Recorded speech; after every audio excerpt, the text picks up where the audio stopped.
Morning, guys. Thanks for joining me, even though I'm late again. We're going to talk about some of the reasons why I tend to be late. We're going to talk about autism. We're going to talk about insulin resistance. It's Friday, and so we're going to do a little bit of sharing a little bit more about me so you can understand where I'm coming from and why I talk about the things I talk about and the late diagnosis of autism for myself and how managing my insulin resistance has improved the things that I struggle with autism. I know when I first started this journey, there was a lot of anger from people because they didn't know that I myself am autistic when I talk about it. Let's dive in. But first, welcome in. I'm just a normal human being like the rest of you. I have my strengths, I have my weaknesses. I am not a doctor, I am not a nutritionist, just a woman who suffered with a lot of things, struggled with a lot of things, and I've gotten better from most of them, and am here to share how that happened. So, would love to know where you're from. Also, if you feel like you may have autism, you know someone who has it, or you just don't understand it, join me, comment, let me know because this is important. More and more people are being diagnosed. Right now, I think the number is about 1 in 100 people are diagnosed with autism. That's if they're diagnosed. They're saying that more people may have autism than what they're catching, and that's pretty typical, right? With anything, there's a lot of people who go undiagnosed. And as we learn more about autism and its many, many wondrous uh, attributes and some of the things that we struggle with, mixing up my tea, guys. Um, it's important to understand that science is learning a lot more about autism. So this is not the end of the story. This is just the beginning. And they're just starting to link autism to glucose dysregulation and, more importantly, insulin resistance. In fact, a number of children, most children diagnosed with autism have high insulin levels in their blood. So most kids who are now being diagnosed with autism have some sort of insulin resistance. That's a pretty big link. And so we're going to go over some of the reasons why a little bit later on. But I do want to share a few things because if this is you, if it's someone you love, this is important. Number one, autism spectrum, and they say disorder. And I really, as I've been thinking about it, I don't want to call it disorder. So I'm going to be really careful about that because is it a disorder or is it a gift? In some ways, it doesn't feel like a gift because most people just don't understand someone like me. Like I can be very direct. I can say things that are on my mind and just think that I'm being helpful or being truthful, and other people see it as rude or arrogant or whatever, and it causes a lot of misunderstanding. So wait a second. Is it the autistic person who's being very direct, who needs to learn to communicate better? Or maybe the neurotypical person who is getting all butt hurt over realistic comments needs to maybe adjust that the world doesn't always serve things up on a silver platter packaged in a pretty bow. Why is it that it's always the autistic person who's being told that they need to change and adjust? I would love to change that view of autism. So we're going to go over a couple of things that are typical with autistic people, but here's the thing. It's not typical. They call it a spectrum because autism can show up in different people in different ways. Autism also doesn't mean that you have a low IQ. To be considered high functioning autistic, your IQ only has to be like 60 or 70. Now, why don't we say there's high functioning neurotypical people? Because I know a lot of people with an IQ of 70, 60 who are neurotypical, who they don't have this spectrum of neurotypical. They don't have a spectrum going from genius to maybe they're struggling with their IQ. Why do we even throw that in there? Why? So I'm what they would call high functioning. My IQ is extremely high, but I still have autism. And I was diagnosed just over a year ago.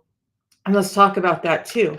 I struggled for a number of years and I just felt like I was a problem, like I was just so different. There was something wrong with me. I just didn't understand. I don't read social cues very well.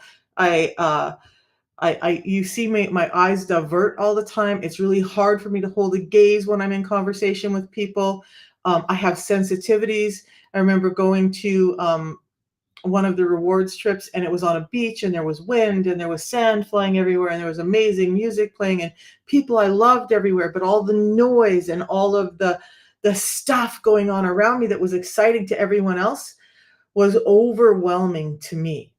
And so I didn't understand why I was so different, why in certain situations other people were thriving and happy and I was just miserable. So the thing is life is a spectrum. Life itself is a spectrum. And so I would love for us all to start understanding that we're all different and our brains function different. And the best we can do is to learn to function together and not set one person aside and say, "Ooh, you're different. And so you have a disorder, you have a problem, and so we're going to set you aside from everyone else." Because if you were to meet me on the street, and many of you who listen to me talk would never guess that I have autism, right? So let's talk about that. And I had a conversation, interestingly enough, it was just about a year ago when I was at an event with someone. So there's going to be a lot of storytelling today, guys. But I was at an event and it was not long after I was diagnosed. And so I was still coming to terms with the diagnosis, what that looked like, why I went through things in life. And trust me, when you're diagnosed later on in adulthood, it is hard. It's hard to make sense of what is going on in your life. And there's a lot of breakthroughs. I'm going to cry because there's things that you suffered with, struggled with, people's perceptions of you. And now all of a sudden for me at 59 years old, I'm learning that, oh, hey, all of these things with me were not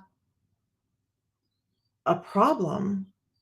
They actually could be considered a gift. I function differently in the world than many people, but is that a disorder or is it a gift? So I think that many, many people with this neurodivergence have a gift. For me, my IQ is very high. I get hyper focused on things. There are some things like just another little story. Oh, I was at this. I was at this event. I had just been diagnosed, and I was with a woman who said she worked in mental health and that she understood. So I shared with her the diagnosis, and I was trying to be very upfront and forward and say, "This is how I function. Please allow this when we're done." So it was like setting up a trade show. So I'm like, "Okay, nobody else has pitched in and told me what they want.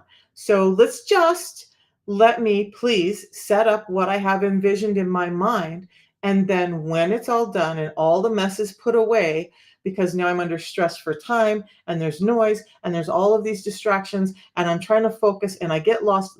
Can we just let me finish and then we'll adjust everything to everyone's liking when I'm done?" And twice now I've had this conversation feeling like that was the adult conversation to have. And the person on the other end said, "Yeah, yeah, I get it. Okay, okay." And yet, when it came time, they did everything they could to derail that objective.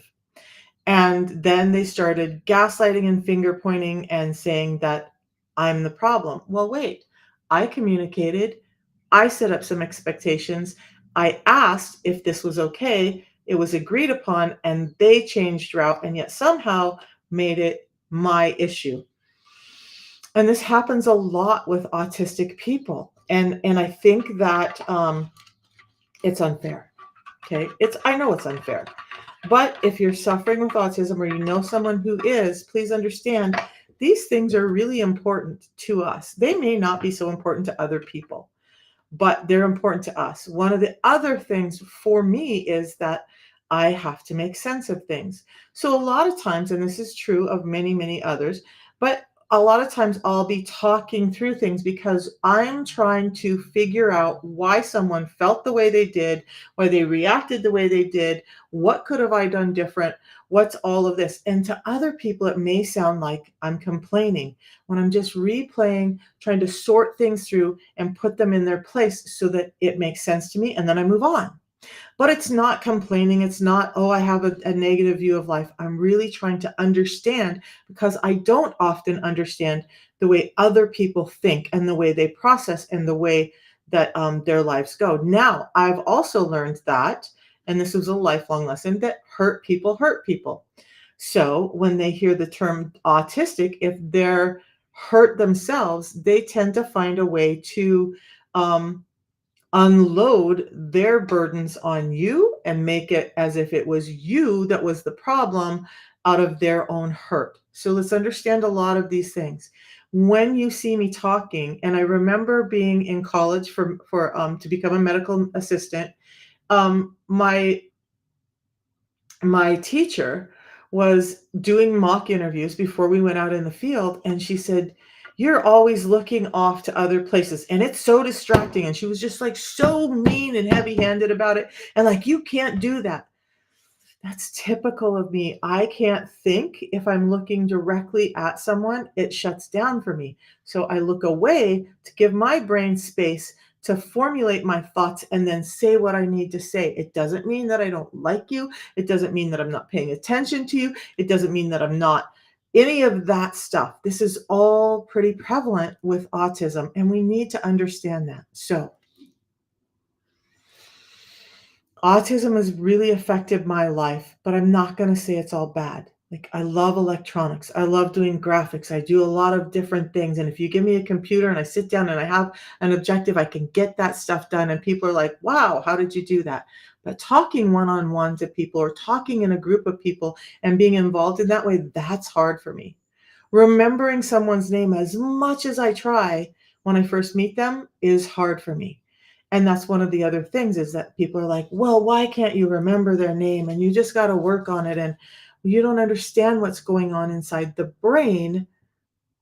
This autistic brain. I'm not going to speak for other autistic people. Okay. But what's going on in there, a lot of times, especially with overstimulation, the best that I have been able to say is it feels like a hurricane inside my head.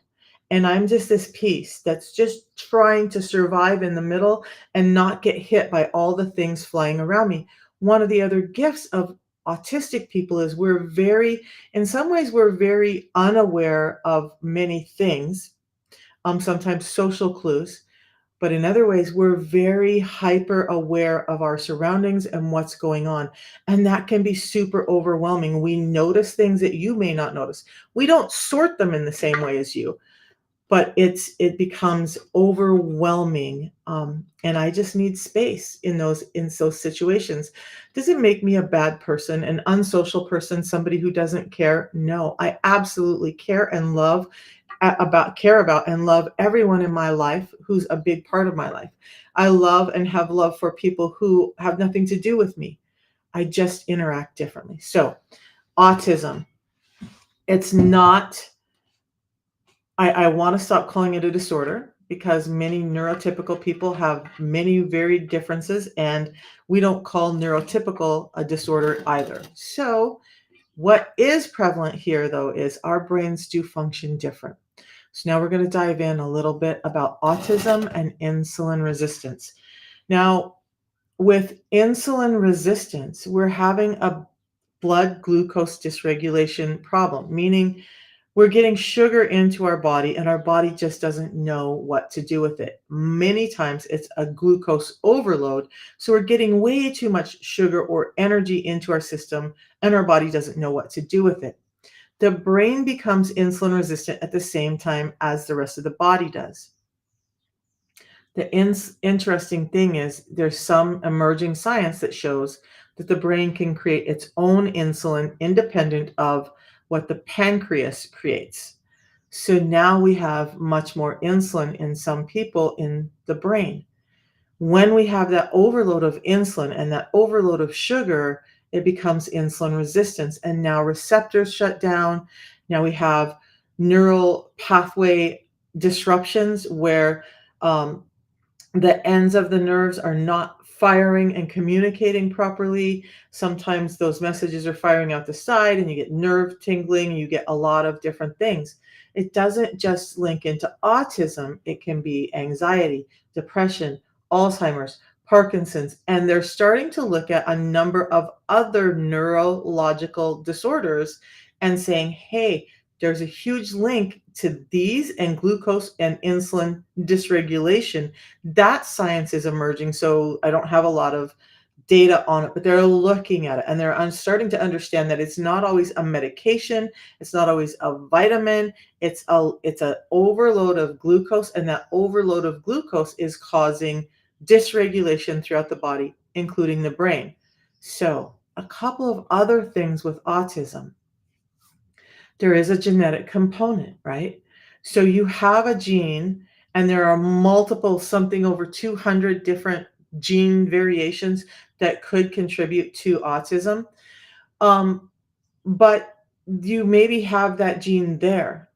So it's there and it's present, but it hasn't manifested in you as any type of sensitivity or hyper focus or any of these other things I'm talking about. But the gene is there. You just haven't had it manifest yet. One thing that they're finding turns that gene on is this excess glucose and excess insulin in the bloodstream.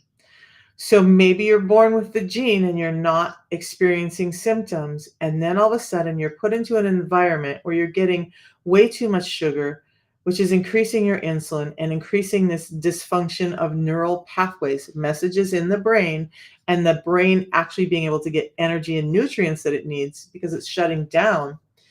And that's when stuff starts to kick off, and you start to notice some of these sensitivities and some of these things that are not typical in your own life. Now, that can happen, and we've seen that happen a lot. I worked with autistic people before I was diagnosed with autism, and one of the things that I always tried to do in their in-home care was to try and get the rest of the staff to lean more into a ketogenic type diet.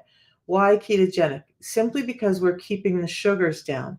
And that sugar dysregulation in the brain, even before I fully understood, I was seeing that if I could get the staff to be on board with me and pay attention and not have those autistic people being more, or my my lovely clients, if they were not being given overloads of sugar, well, one of them was nonverbal autistic, and she had a lot of emotional dysregulation. And on sugar, she would pinch and scratch and bite and hit, and she would tear up her room and throw things when things didn't go well. She would scream and yell and run away when things didn't go well when she was on a lot of sugar. And I noticed that if we started reducing the sugar and started focusing on whole foods for her and protein for her, that she was much better and actually started having words peek out for her. It was changing the way her brain functioned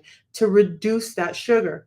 Now, one thing that's typical with autistic people is that we already have a glucose dysregulation in the brain. We just don't process glucose the same in our brain as other people. And so now, when we're in this environment that we live in today, where our foods are highly processed and highly sugarized, that's causing even more problems because insulin resistance is exacerbating that glucose dysregulation in the brain that's already present. So, understanding glucose and insulin is huge to helping someone with autism who's feeling overwhelmed by all of these cues from the brain or the lack of them from the brain and getting things normalized. And I think it's worth a chat. I think it's worth a talk. This may not be the biggest talk I have all week, but I think it's super important. And the reason I'm even talking about it is not for me, not to just share all my story, because I have so many people almost daily. I have, when I mention autism and insulin resistance, I have people message me, hey, my daughter, my son, my brother, my cousin, my whatever has autism, and this is going on. And could this help them? Yes, it could. That's the bottom line. I'm going to talk about what I did to help mine in just a minute, and it's not just supplements or vitamins or any of that. Although there are a number of vitamins that can help. What we're going to focus on is the insulin and getting the insulin under control, because you'll find that you need a lot less of the other things when you get the insulin under control. And if you are needing other therapies, then it's going to be clear as to what therapies are needed when the insulin is under control, when we're giving an autistic brain that's already having troubles dealing with glucose a chance to actually function without all the dysfunction of high glucose. So understanding insulin resistance in autism is extremely important. Now, some other emerging, so I already mentioned, okay, the blood glucose dysregulation in the brain that's already happening before insulin resistance. You add insulin resistance on top of that, and it's like taking a campfire and making it a bonfire. Okay. Then we talked about how kids diagnosed with autism almost always have some type of insulin resistance and often diabetes as well. There's a clue there, right? When there's that high of a correlation between two different things, there's a clue there. Okay. So then the other thing, and what really got me started on this insulin resistance and autism thing, is understanding how insulin resistance affects the brain. But where it really kicked in was I was doing some research on PCOS, on how insulin resistance and this excess glucose is affecting our sexual hormones, our reproductive hormones. Now, in doing that research, I found, women who are pregnant are almost always and pretty much always insulin resistant. So what's happening is we're becoming resistant to the insulin in our body, delivering the energy to us, to all the other cells, because it's focused on the placenta and growing that baby. So as much energy as possible is being diverted to growing the baby, meaning the mom has become a little bit insulin resistant to allow for that energy redistribution. Okay. So every woman is a little bit insulin resistant during pregnancy. And why is that important? As I dove into that, what I started finding was they were saying, hey, if a woman has high levels of insulin resistance turning into prediabetes or gestational diabetes, they're more likely to have a child with autism or some type of neurological disorder. And that didn't come from the child, that came from genetics and the mom having too much glucose in her system. But it's not just the mom. If the dad is diabetic and carrying too much glucose in his system and now impregnates the mom, that increases the likelihood of them having a child with some of these disorders as well. So if you're wanting to have children and you want to give them the best possible chance, watch your sugar when you're eating. Pregnancy and pre-pregnancy. So we need to pay attention to what our health looks like before we even have those kids. You know, we talk about alcoholics and gosh, how could they have kids when you know, or drug addicts, and how could they bring a child into that, and their body, you know, they know they're causing harm. Well, why aren't we talking about sugar like that? Hey, Mrs. Kim, have a good day. Why aren't we talking about sugar and this glucose dysregulation and the effects that it has on an unborn child? Because they're real. Autism spectrum disorder, or autism spectrum, is only one of the things that could happen when a mother is highly diabetic during pregnancy or pre-pregnancy. So it's worth getting your health in order if you're wanting to have that baby and give that baby the best chance in life. And now we talked about genes. And remember, there was like something like 290 different variations that could spurn autism. So now you link up a mom and a dad, one have these genes, one maybe has one gene and the other has another, or they both have similar genes or whatever. And then you throw in excess sugar on top of that. Now we have a problem where there might not have been a problem before. So again, this is not an area where science has dove in enough to give us real clear answers. But it's an area that science has said, hey, there's this high correlation. So there's something going on here. We need to take a look. And currently, science is taking a look at autism spectrum disorder and insulin resistance. And they're noticing these changes, but the exact mechanisms haven't been defined yet. They will be probably within the next 5 to 10 years, and then we'll have a better understanding of what's happening with autism spectrum disorder. And is it that we're diagnosing more now because of our environment? I tend to believe there's some of that. Is it because we didn't understand autism before and just people weren't being diagnosed? I tend to believe there's part of that as well. So I hope some of that helps. Now, what I want to talk about is insulin resistance and how it's affecting your brain. And if you guys have questions, please ask. I think this is really important. And those of you who have autistic friends, family members, or maybe you're like I was, caring for people with autism, Asperger's, and even you can see this. I'm going to go out on a huge limb here. But when I took a look at some of my patients who were maybe like paranoid schizophrenic, I noticed that if I gave them whole foods and stopped allowing all the sugar into their diets, then even those things started to present less, and um, emotions and delusions were far less when there was less sugar on the brain. So, no scientific paper behind that, just my own observations in working with a community with neurological differences. We'll call it differences. Okay.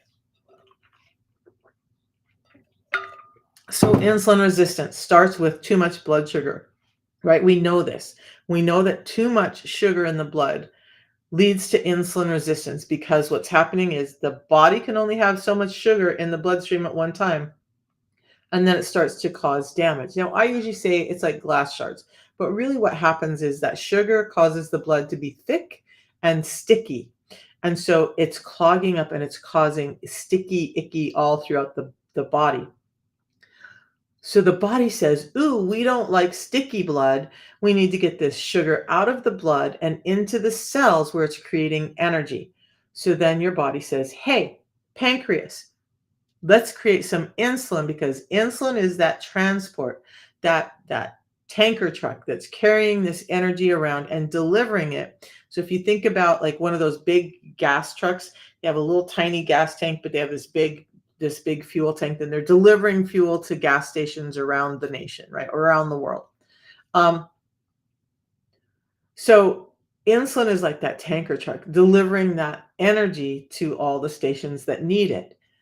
But in the presence of too much insulin, because we have too much blood sugar, cells start to be like, "Ooh, you're wearing me out. I don't want to hear from you right now. Go away." Even if they need that insulin, they may just be like, "No, I don't want it. I'm annoyed. We're not doing it." Some cells are doing just fine and just staying the course. Some cells are taking up too much insulin, and then we have a problem. So, understanding insulin and the factors of too much glucose in the brain are going to help you understand why this is important. Why we got here now is because of this highly processed and packaged food environment that we live in, and that's increasing our blood sugars.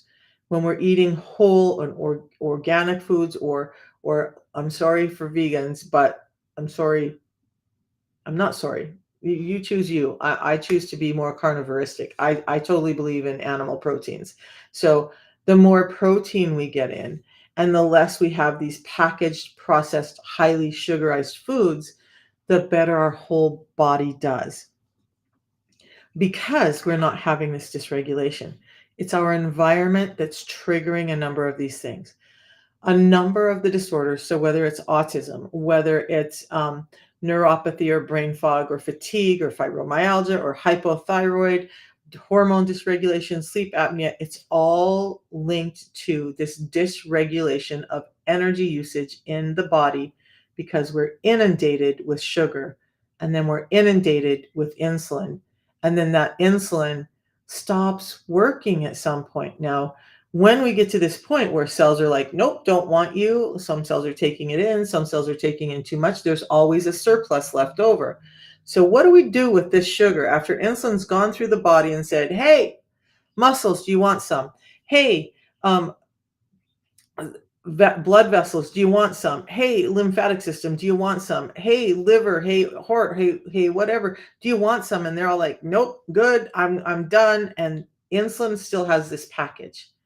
Well, it's going to take it to your warehouse, your storage unit, your fat cells. So now, when we start filling up the fat cells, and I talked yesterday a little bit about hypothyroidism and how hypothyroid patients have 70% more insulin receptors on their fat cells than on anything else, than on, not on anything else, than on other people who are metabolically healthy. What that means is you're packing energy in the form of fat into your fat cells. And that's great. We've always had this ability to do that. Those fat cells are sugar being turned into fat or triglycerides and stored in your fat cells. But a little bit of that's good, right? Because we want to be able to make it through when we're not eating, or if we have a moment in time where we just can't get to food or whatever. We are so privileged today. But these fat cells are growing and growing and growing. At some point, the fat cells are going to be like, hey, I can't take any more of this. You've just really overloaded everyone, everything, including me. So if I take in more, I'm going to explode. I'm not taking it in. Or it's like, okay, the passive aggressive fat cell, I'll take it in, but I'm going to spill the blood sugar back out. Now your blood sugars are going up. You could be insulin resistant and having all of these problems for years before you ever get a diagnosis of diabetes. Yeah, I want to make sure that I didn't miss something. You guys are kind of quiet today, and I'm on a rant. So I just want to make sure I have answered questions. We're going to talk about what I'm doing that helps my autism. Is there any cure for autism right now? No. No, no, no, no, no. And do we need a cure for autism? My brain again just works differently. It works amazing in some ways. Like Elon Musk, whether you like him or not, he's brilliant. And we know he's brilliant. He's also autistic. He's also socially inept. He also struggles with relationships. But in some areas, he's so brilliant that he eclipses other people. So again, let's normalize brains that are different because we're all needed. We wouldn't have a number of the technologies that we have without people like that. It's said that Einstein may have been autistic as well. So a number of really brilliant people were actually autistic. Autism doesn't mean that you're not intelligent. It just means your brain functions different. And glucose dysregulation is changing how that function is in your brain. Autistic people tend to be a little bit more likely to be insulin resistant than people without these specific genes as well. So it's really, really, really important to deal with insulin resistance. Now, in the brain, I mentioned this neural pathway dysregulation, disruption that's going on. So that could cause things like fatigue. It could cause mood swings. It could cause anxiety. It could cause depression. It could cause a number of things. And this is why, again, we're looking at insulin resistance linked to neurological disorders or neurological differences and how it's impacting it or worsening the negative symptoms of it. It's so, so important, and it's not yet widely talked about enough. I was listening to one neuroscientist who said that an autistic person's brain is actually already a bit insulin resistant, is already struggling with that glucose regulation. We mentioned that earlier. So you need to know that. Glucose then becomes something that we really have to pay attention to. Are you guys getting a theme here? Hypothyroidism, we got to really pay attention to the sugars we eat. Your liver, we've gotta really pay attention to the sugars we eat. Your kidneys, we've really gotta pay attention to the sugars we eat. Your brain, we've really gotta pay attention to the sugars we eat.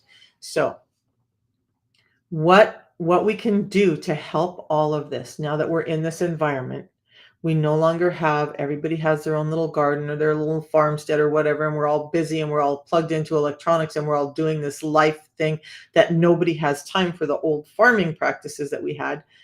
So what are you gonna do when your source of nutrition comes from the grocery store, sometimes even the farmer's market?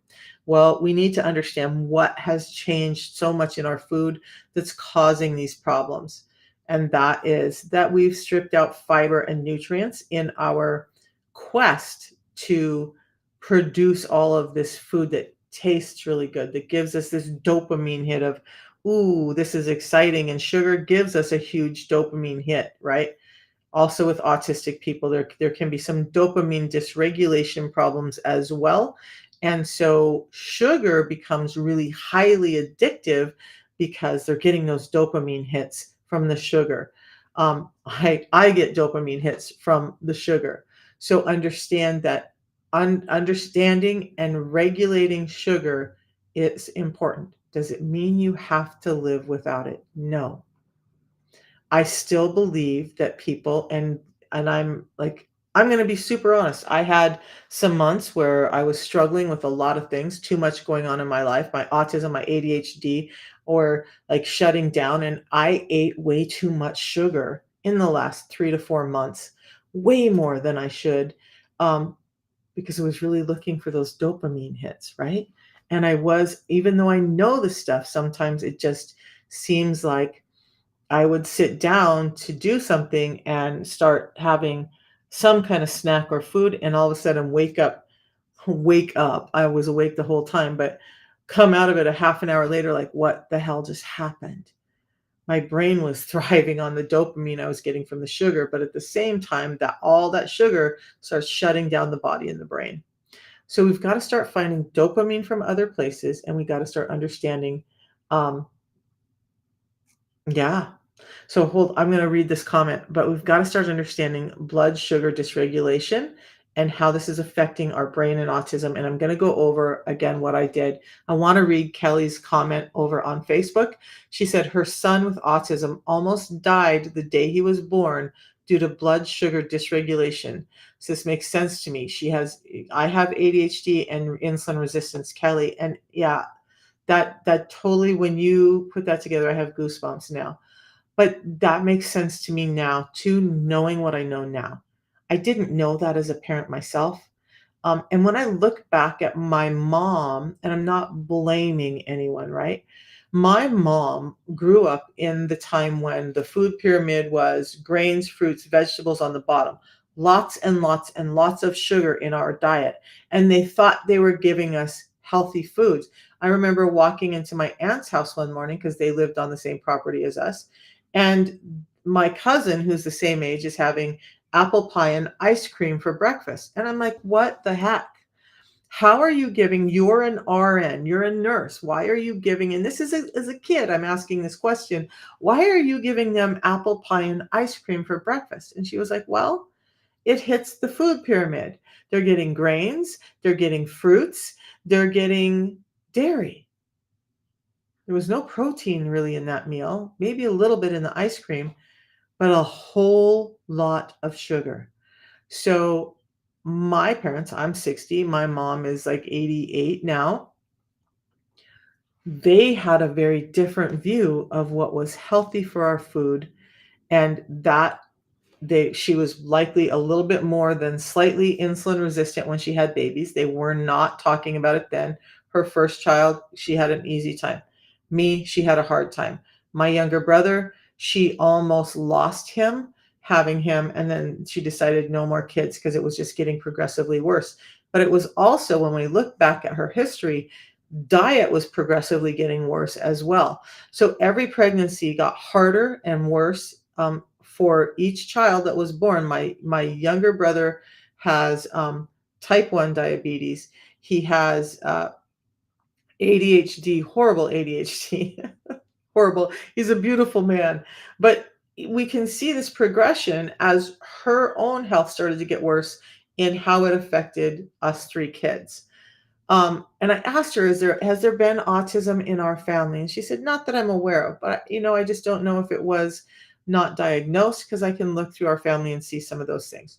Anyway, parents, be careful with sugars when you're conceiving and when you're pregnant. Do not, ladies, if you're younger ladies, grandmas, help your daughters understand that um, pregnancy is not a time I'm eating for two. I get to have lots of extra sugar and sweets, and it's okay because it's feeding the baby. No, it's just as damaging to that baby as it is to you to have those high levels of sugar. Okay, so we've stripped fiber out of our food, and that's part of why this sugar problem is happening. Sugar should always be packaged with fiber. Fiber slows the sugars down from hitting and how they hit your bloodstream. Lowering the glucose spike when you eat is hugely important. That glucose spike is going to spike your insulin. Remember, insulin goes up when sugar goes up.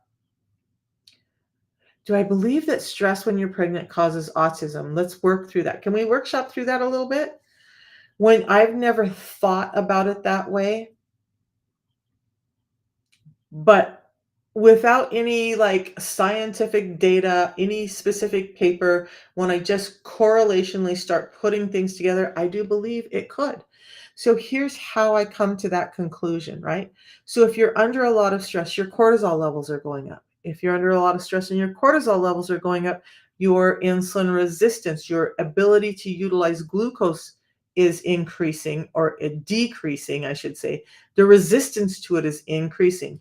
Cortisol causes an increase in insulin resistance. Insulin resistance can cause an increase in cortisol. So, if you're under a lot of stress, if you have a narcissistic partner, if you're not getting sleep, if you're, just like PTSD type things, and I I can see how the domino effect of that could affect all of these workings in your body and push an embryo into this autistic state. Absolutely, I could see that.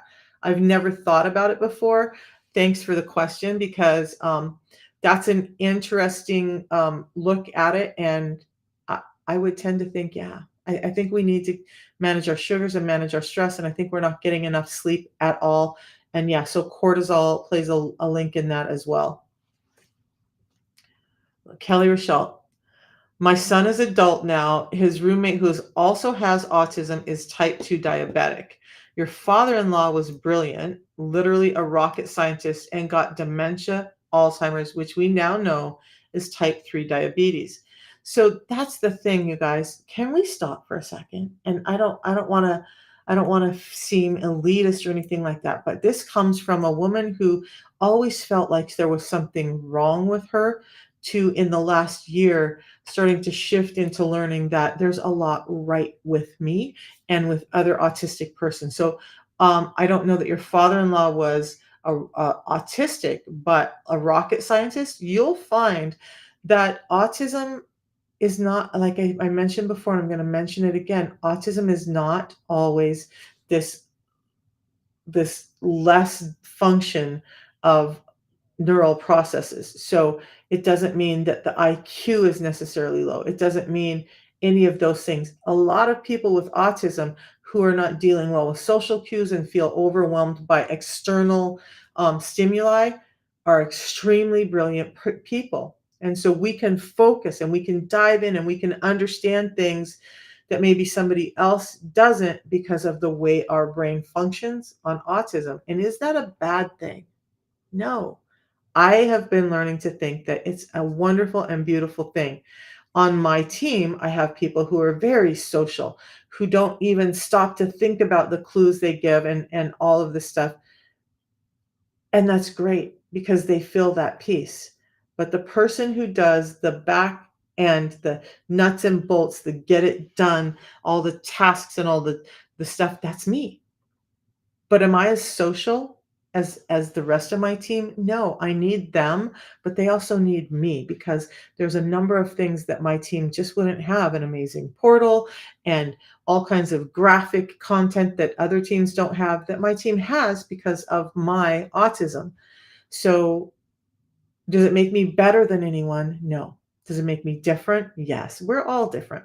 All right, so back to insulin resistance and um, all of this. So, blood glucose dysregulation in the brain is causing a lot of these things, including that Alzheimer's, Parkinson's. I have friends who had tremors, who had Meniere's, and I'm like, look, this piece of the system was actually developed as a mental health tool. When I allowed them to, or not allowed them, invited them, gave them some of this to use, they started noticing that one of them was who was having tremors, her tremors stopped. The one who was having Meniere's disease problems, vertigo, and all of that, her Meniere's disease went away. I've had people with ankylosing spondylitis who said that after they've done the system, their doctor said, it's in remission. I don't know what happened, but it's gone. This whole blood sugar dysregulation thing is so important and we need to address it. So the system that I use does this. This is helping me in a fasted state. And yes, fasting is important. We just don't need to eat as much food as often as we do. We've been sold this thing, and I'm going to go into some, if I can remember, I'll go into a little bit of what I call conspiracy theorist stuff, but remind me to talk about our food sources later. So this gives me vitamins, minerals, nutrients that my brain needs. It's giving my brain energy. It's allowing my brain to utilize dopamine and serotonin more properly by allowing my receptors to start getting better. A number of actions. It's not the tea directly, it's all the stuff around it. But the tea itself has antioxidant, anti-cancer properties in it. It has neuroprotective gene expression. What that means is those genes in the brain and those nerve pathways in the brain, this has components in it that help those pathways in being protected and functioning more normally. So I have this every morning. You guys watch me mix it up, and I've been drinking it. I have a big one. This I will sip on this all day.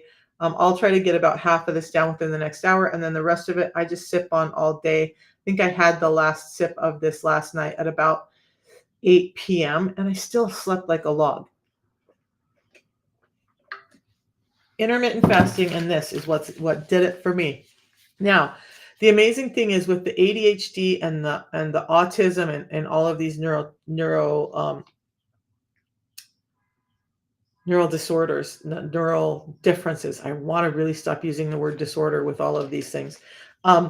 This helps with all of that. So it's helping me stay fuller longer as well.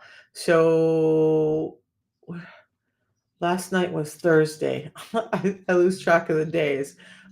What I had, you guys, I had a really crappy dinner last night. Not gonna lie. I went shopping and I bought a ton of meat and Whole Foods and grass-fed and all that stuff. Yes, it was expensive, but it was the whole month's worth of food. And when I break it down for the month, it wasn't that expensive. But on the way home, I was hungry and I knew I didn't have time to cook when I got home. I had some things going on. So I grabbed a Crunch Wrap and a Doritos Locos Taco. That probably isn't going to be in my reality very much anymore. But I'm going to tell you that I hurt from that last night. I was having some gastrointestinal discomfort because it was such bad food.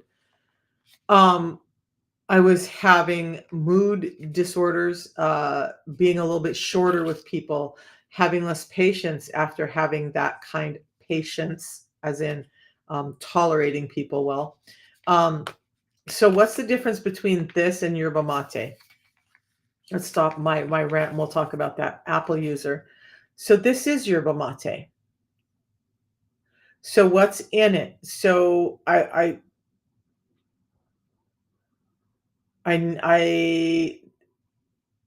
just struggling because I can't remember whether I updated the nutrition boxes on my website or not. But when you go, if you look at the link to order, you'll be able to see all the nutritional information on this. So this is just yerba mate tea, some stevia to help with the flavor. So it gives it a little bit of a sweeter flavor. We found that just the regular yerba mate tea people, the average person just won't drink. So this has some stevia in it to help it sweeten. It does not have lemon in it. That's the natural taste of the tea. So it's primarily tea and a little bit of stevia.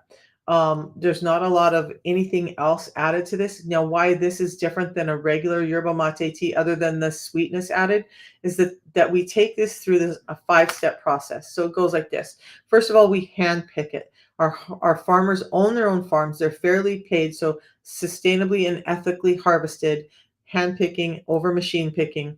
So you're not getting all the stem and the dead and dying leaves, or the leaves that are too green in the tea, which in your bagged teas, you're getting a lot of that. So from bag to bag, you might not know how much of the components you're getting, because you could be getting a bag that contains more of the products that don't contain the components that you want, because they just put it all together, grind it up, and put it in a tea bag. So each tea bag may give you a very different effect. Now with the Unamate yerba mate, not only do we hand pick it, then we take it to a process of fire roasting to help release those components from the bulk of the plant. Then we extract them. So um, we're not highly modifying stuff. We're just extracting the stuff from the bulk, and that's how we get this in this packet. Then we concentrate it so that there's 375 times more chlorogenic acids in this than in a standard or yerba mate tea. So in effect, this is about 375 times more potent than any bagged tea.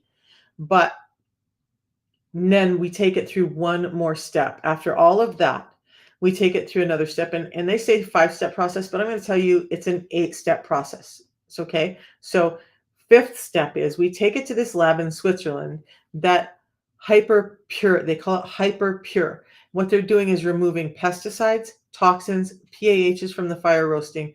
So now you have a product that's an extract that's highly concentrated, extremely pure, not giving you all the toxins, and giving you a powerful punch that can increase your own GLP-1, glucagon-like peptide, by up to 70% with just this one packet.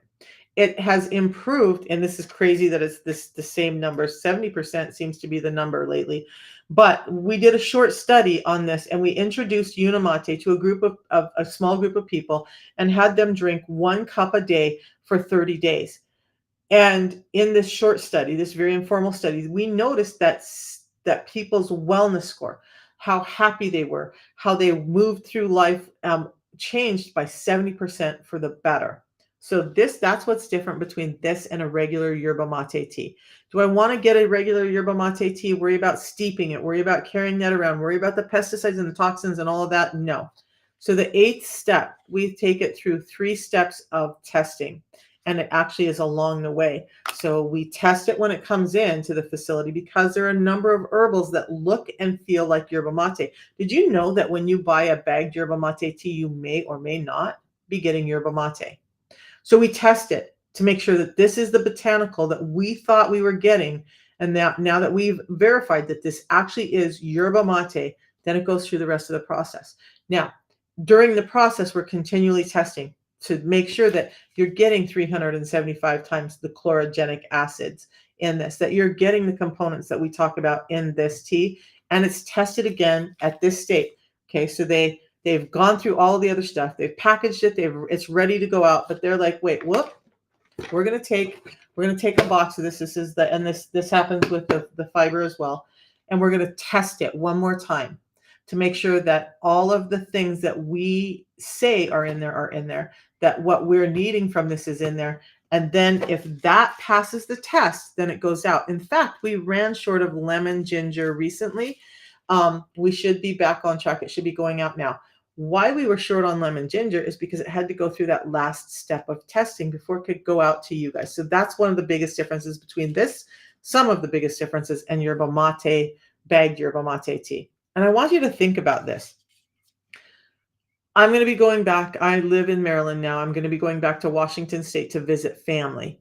So I'm going to be traveling, and I'm going to be in more, not really remote, but more remote area in Montana. Internet is poor there. A lot of the things that I want are just not there. So what am I going to do when I'm traveling? Am I going to be able to go this small town in Montana and find lots of yerba mate tea? No.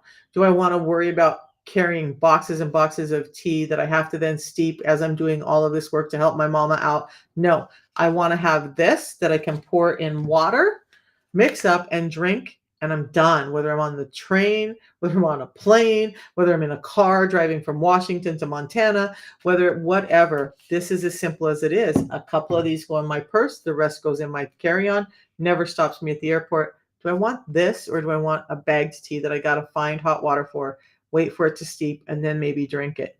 Or do I want to have this that I stop at a gas station, I'm thirsty, I need energy, find a bottle of water, dump it in, and I'm good. That's my life. Okay. So this goes like this. The second part of it. So this is a tea in the morning and a tea in the afternoon. The tea in the afternoon helps with energy and satiety, but it's also helping with all these other functions. And we've noticed that when people do 2 tea a day, metabolically and mentally, they're doing much better than just the old 1 tea method that we were using. So we now do 2 a day.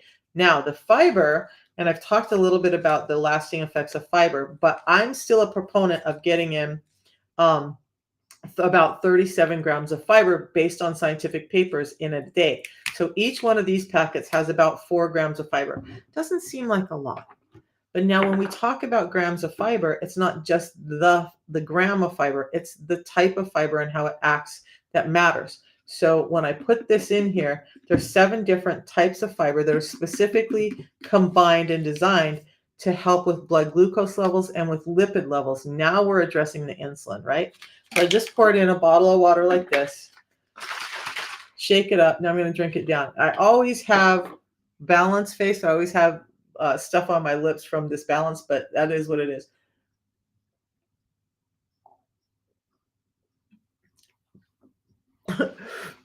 So that's it. Now that's my fiber. Generally, I drink this about 10 minutes before I eat. You can drink it just before you eat. It's going to work better for satiety if you drink it 10 minutes before, because you're going to start to see this thicken up. That thickening is what's helping you feel full before you eat. That's why the 10 minutes. That's it. 2 teas, a tea in the morning, a tea in the afternoon, and a pre-meal drink before you eat anything. Now, if you're really serious, if you have things like Hashimoto's or hypothyroid or autism or whatever, and you really want your blood glucose under control, I'm going to tell you, I still do 2 to 3 of these a day. Is it worth it for me? Yes, because I'm not on medications. I don't have all the damaging effects or the sickness and the ick that I had before.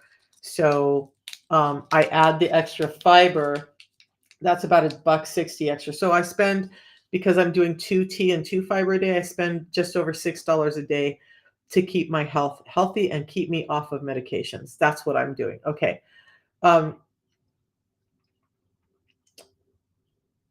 So, and then what I want you to understand too is both of these products are gluten-free and they're halal. No animal products, completely plant-based, and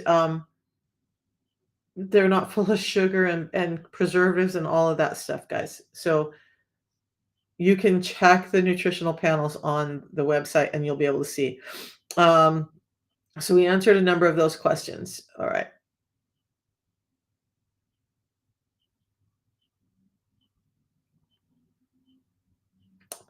Cam.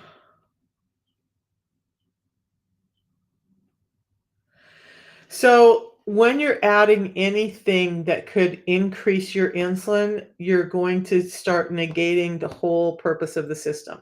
You can add things like cinnamon, ginger, cayenne pepper. I have, you guys, I've learned, I'm not some kind of purist or perfect person. I do the best I can with where I'm at. And that's what I want for everyone else. I want you to feel complete and in control where you're at. Start doing what you can where you're at. But I mixed my own chai spices because I don't want all the preservatives and the binders and all that in it. Once in a while, and I haven't done the chai spices with the apple flavor, but I will put chai spice in, especially in the winter time when it's cold out and I'm having it hot. Amazing. Those spices don't raise my insulin level, so I'm okay with those. Now, If you're having the tea in the afternoon and you're like one of those milk and tea drinkers, you can add some creamer to it. You can add some MCT to it. You can add some of that. In fact, even in the morning, you can add some MCT to this and still not break your fast. But so those things you can add to the tea. The tea has a natural lemony flavor. I have a guy who did a little test. It's been a couple of years ago. He did a test. So he took some like celestial seasonings herbed teas, and he made steeped a cup of tea, whether it was peppermint tea or one of the berry teas or the orange blossom tea or whatever. So he steeped a cup of that tea and then he added this into it. And he said there was not a flavor combination that was horrible. They all tasted great. So you can add other herbal teas to it if you like, if you want the change in flavor. I'm not that complicated. I just want to drink my tea. I don't add a lot of stuff. Once in a while, some chai spice or something. Yes, you can absolutely add those things as long as it's not insulin spiking. Anytime you tell me honey or anything that has sugar, I'm going to say no, because that's just sugar without fiber that's going to increase your insulin levels again.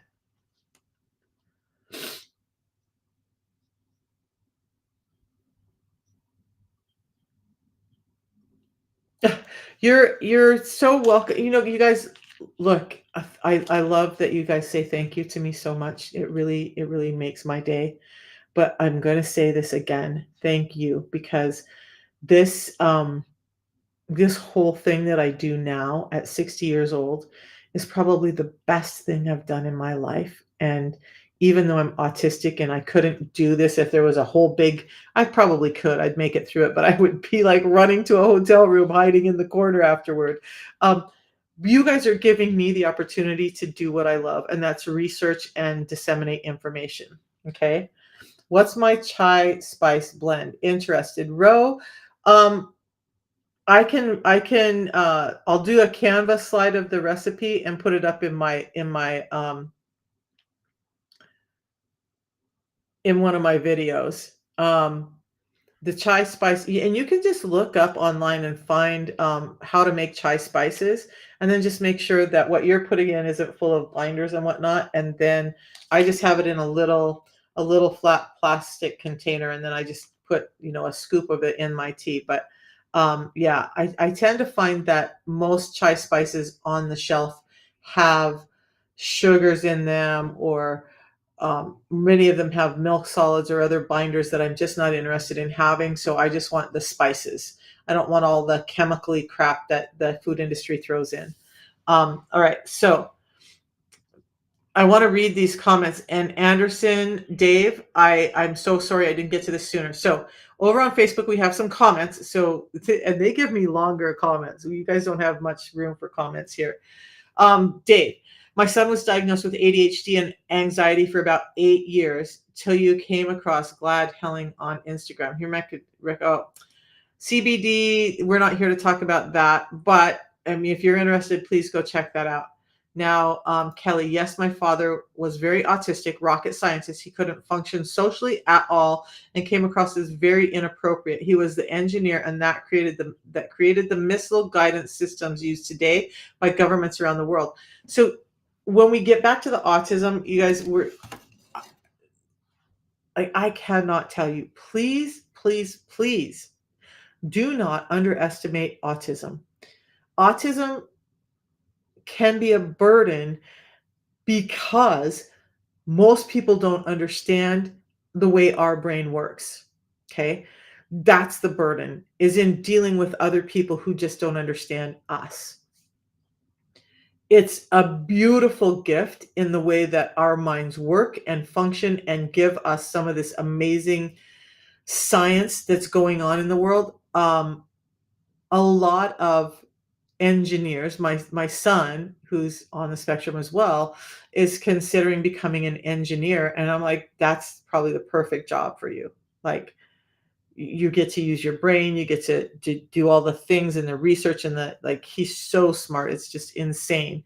And I would love, for him to become that engineer. But yeah, autism, You guys, although there's this beautiful side to it, like I said earlier, there is this side that where other people seem to not notice a number of things, they become super overwhelming to us. Now, for me, I tend to think it becomes overwhelming because I already have so much going on in my brain. When you start adding, like that beach situation, the music, which I love, all these beautiful people that I want to talk to that are chattering and chittering and moving about, and then sand blowing in my glasses and in my hair and in my face, and the wind going on, creating more noise. That, like in my brain, there's already so much going on. That excess stimuli can be deafening and make me just want to run and hide. So that's the downside, right? Like I just don't deal well with that overload of sensory stimuli as well as other people. But sit me down at a computer, give me some music, and put me on task, and I will get amazing things done. Okay. Autism is a gift. It is not a burden. It's how the rest of the world is interacting with us and expecting us to behave like everyone else. That's the burden. Um, and I want to normalize that it's okay to be different. It's okay to be different, but it's also okay to understand that some of this excess stimuli that's causing overwhelm is also caused from glucose dysregulation in the brain. And to help dampen that down so that I can cope better in life, I need to address my blood sugars, right? I need to address this sugar dysregulation in my brain. And that means me taking care of insulin resistance. Okay. So I will do that. Let me make a note because I'll forget. And that's the other thing for me, you guys. Please understand with me, and I'm going to talk really personally about me. When I tell you I'm going to call you, like in the moment, I absolutely mean that. But there's so much going on in my brain that, like the other night, this is a crazy story for me. I have a team meeting on Tuesday nights, and we're just kind of starting to do this. But like I have a Q&A for my team on Tuesday nights. Tuesday was supposed to be a team meeting night, and I had lots of stuff I wanted to go over, and something shifted in my life. Something happened, and my grandson ended up being here and spending the night with me, and I had to get up and get him ready for school the next morning. But that little shift for me took me out of my normal routine, and I woke up at 4 a.m. realizing I missed my own meeting. Is it cool that I did that? No. But did I do it because I'm an ass? No. Did I do it because my brain functions differently? Yeah, yeah. So if I tell you I'm going to call you and I don't, please don't feel like, oh, she doesn't care and she lied to me. Just send me a text. Hey, Misha, were we going to talk today? And I'll be like, oh, shoot, yeah, and I'll talk to you. Okay. Please understand that, and just know that those things are never an indication of how important anyone is to me. It just is how my brain functions. All right. Your daughter is also autistic, probably from me because you struggled growing up undiagnosed. So yeah, Apple user. And here's the other thing, you guys. Whew, let's take a break. I don't want anyone walking away feeling like, oh my God, my children have this and it's all my fault, right? No fault in this at all. We just want to understand where it comes from, what exacerbates it, so we can start to deal with it more regularly. Um, but it's very likely that if you have autism and you have one of these 290 different gene expressions that can trigger into autism, and then you added excess sugar because of our food environment, it's very possible that your daughter is experiencing autism because of a combination of those things. All right. But it's not a blame and shame game, okay? Not a blame and shame game. This is just like we have this disposition that we have no control over, and then we get put into a food environment that's really toxic and that's really just killing us all across the board. And now it flips that switch. Remember, insulin resistance really flips the switch with a lot of these things. So, what you can do now is understand all of this and start to take that home for you and for your daughter and start to address the insulin resistance, because you're not going to change the genes in your body. right? You're not going to change the fact that an autistic brain just does not deal with glucose as well. You can help the external stimuli that's causing a worsening of symptoms. Okay. Yeah. And then Apple user, if you need to have a conversation with me, if you'd like to have a conversation with me and you'd like to get her in on that conversation, just let me know. My number is in my link. There's a WhatsApp link there where you can send me messages, and you guys just please do message me because I'm oftentimes doing a number of things. So I may not be able to answer the call right when you call, but if you text me and say, "Hey, I have these times available, can we talk?" I will find time for you. Okay? Yeah. Yeah, and you know what? So here's the thing, you guys, and I appreciate your comments so much. She said, "Thank you.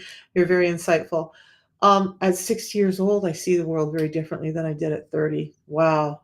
At 30, I would have just like wanted to slap somebody for that. Like, I know what I know and I'm good. And a few more years isn't going to make a difference. A few more years makes a lot of difference.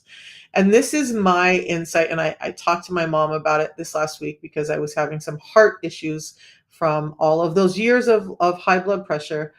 And I said, I could look at those heart issues as, oh my God, I'm pissed off that nobody ever talked to me about insulin resistance and saved me from having these issues in the first place. Or, and I can be afraid that something's going to happen in the next few years. Or I can say, hey, look, this is another thing that God gave me because I have autism and I have this different way of looking at things that God gave me to work through so I can help somebody else. So that's my life, is just like whatever I've suffered with and found help from, it's really important to me to share with others so that maybe somebody else doesn't suffer with some of the things that I suffered with. And so I appreciate you guys for listening because you guys give me the platform to be able to do this work. And so I thank you guys for being here and just listening and diving into all of this information with you. Yeah, eyes wide open now. Isn't it crazy? Yes, 3 years ago when I started this system, and I'm gonna plug it again because that's what I'm really here about. Because this system is what changed all of this for me.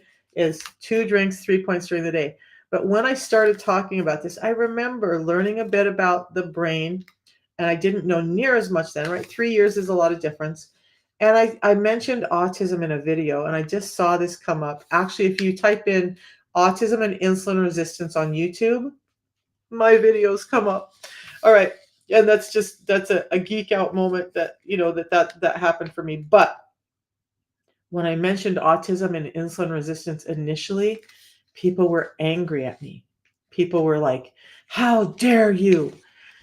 Now, 3 years later, especially as science has moved forward with insulin resistance and more papers are coming out and all of this stuff is being understood, I get less of the hate and I get more of the openness and willingness and diving into, hey, how could this help me and those I love? And so that's the point. And I really appreciate you guys. Okay. It is that time, guys. I got to go. We'll see you guys on Monday.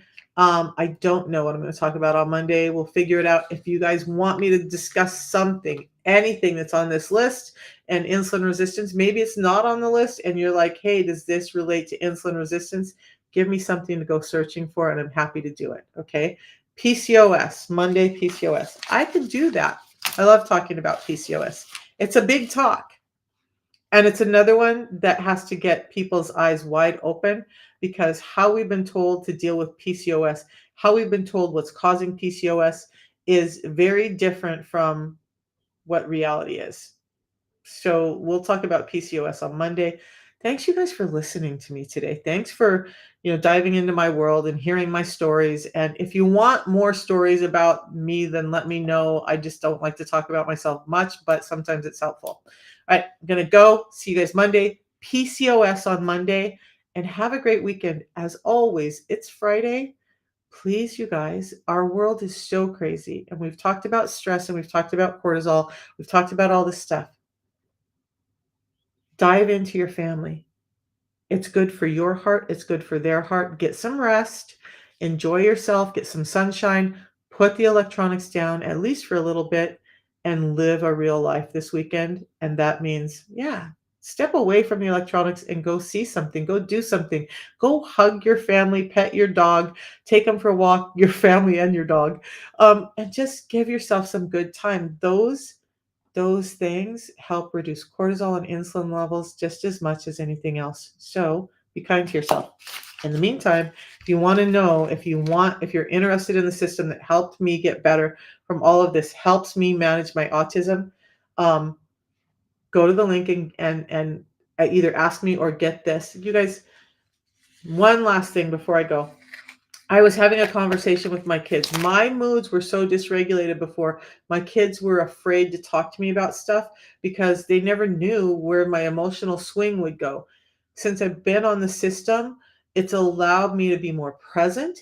It's allowed me to not have those overwhelming mood swings. It's allowed me so much more freedom in my life.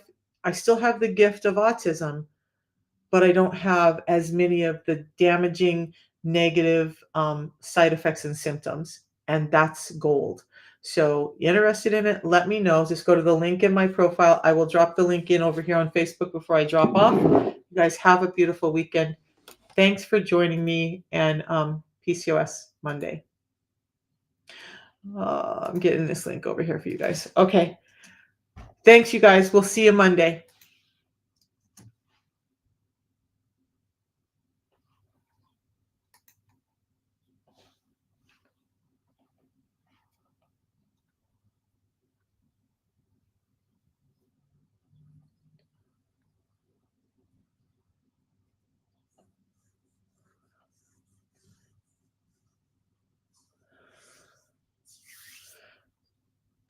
Okay, I'll have to do that. I have been meaning to get to it. I am going to dive in today. Um, that's amazing. I did all of the first stage of Solix University or the Scan University. Um, I have to ask a question. I saw a page just in a random search where they have these devices that run up to $38,000. And it reminds me of some of the devices like the Monocore system. Are they still actually doing those? And anyway, just curious that the laptop with the stuff, the home device, and I think that's probably more for practitioners, right? But I'm interested. Not that I have $38,000 today, but I'm interested.